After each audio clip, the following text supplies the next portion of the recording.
of my Pinterest pins, for Facebook memes, and for YouTube thumbnails.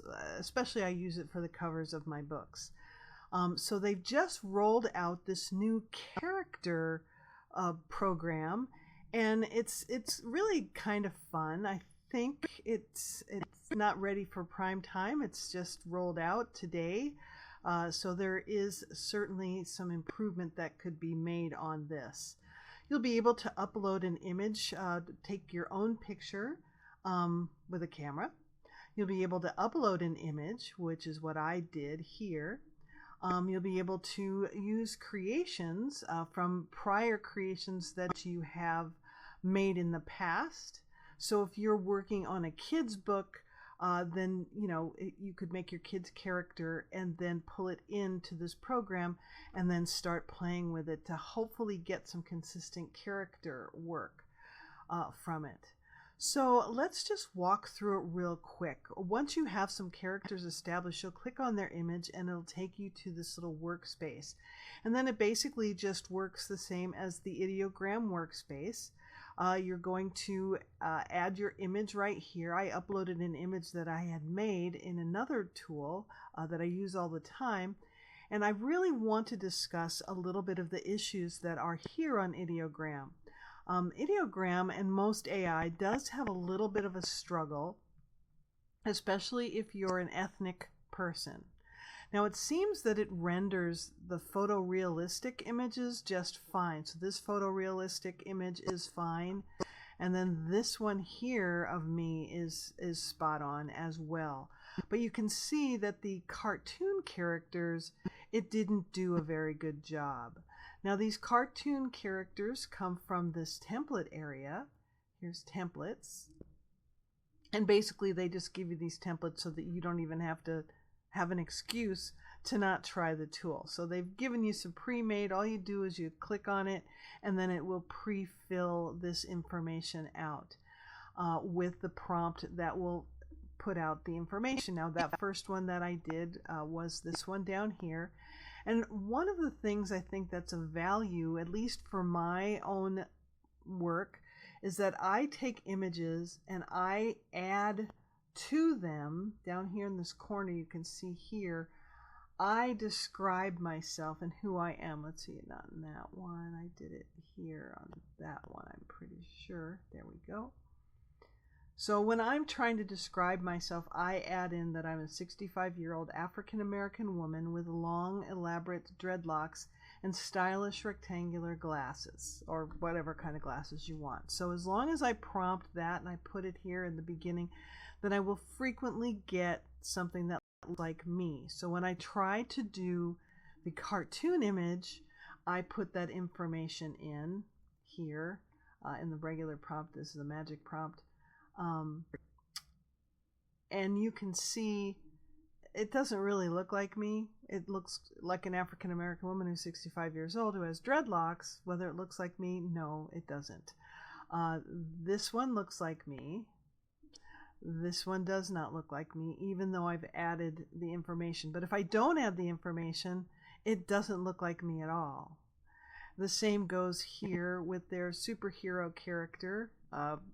Excuse the pixelation, that's my video card of I need an upgraded computer.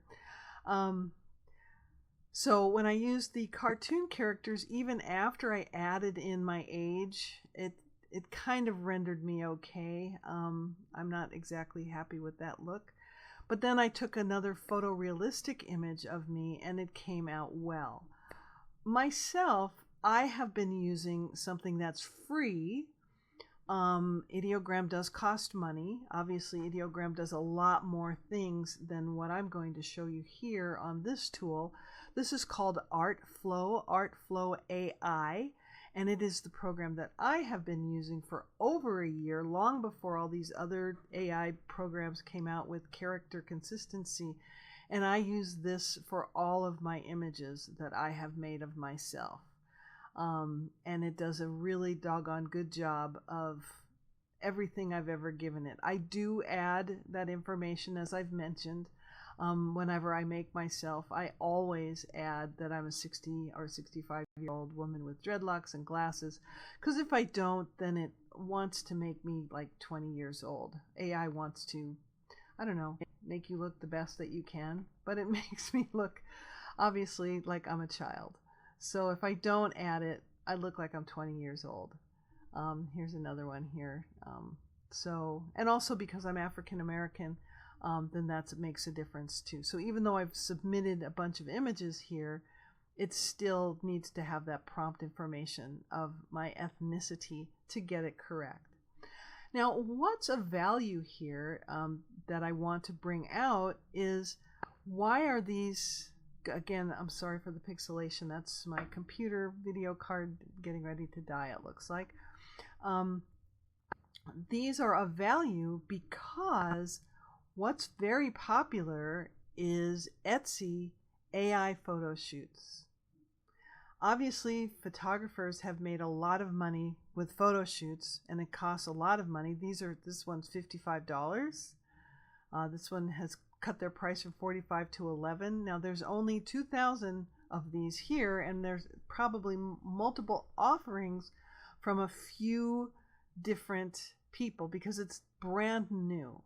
And it became fairly big during graduation time. I think there's quite a lot of people that jumped online during graduation time and started doing these. But as you can imagine, a lot of at-home business people don't really necessarily have nice clothing for them to have a photo shoot for, and they don't have to leave the house. You could be in Russia and be doing a photo shoot for somebody that's in Dallas, Texas, and vice versa.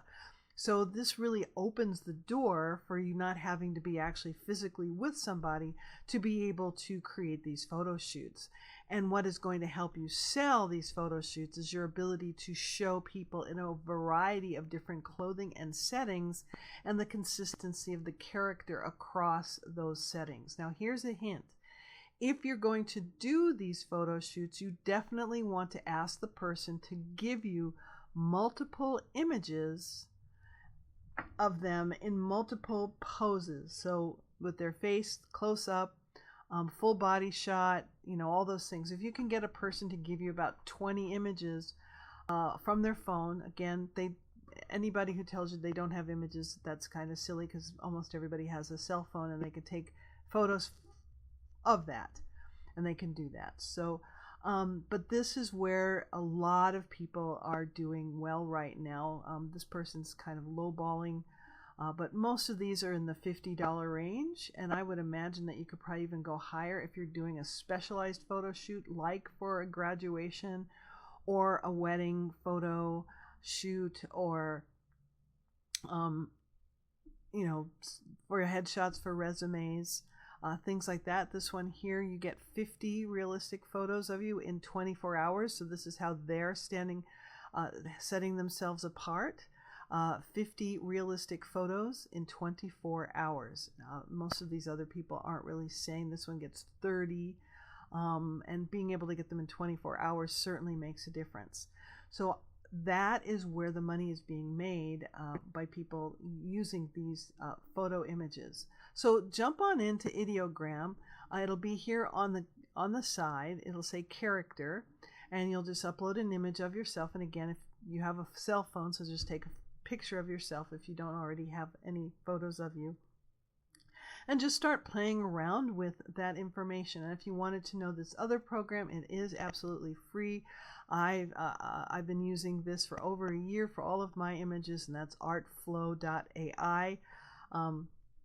No affiliate link needed, because if you're using the free account, it really doesn't matter. But as you can see, I have made a wide variety of different images in different settings, in different outfits, and all I did was prompt the outfits.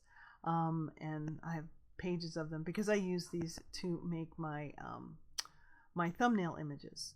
So go have fun. I just wanted to make sure that you heard about this because it just rolled out, and I'm pretty excited about it. I'm going to come back in and look at how if I can use it to make consistent characters for kids' books. I think Midjourney is still going to be the winner on that. because of a variety of different reasons, but it'll be fun to see how Ideogram performs. So look for that video and enjoy playing.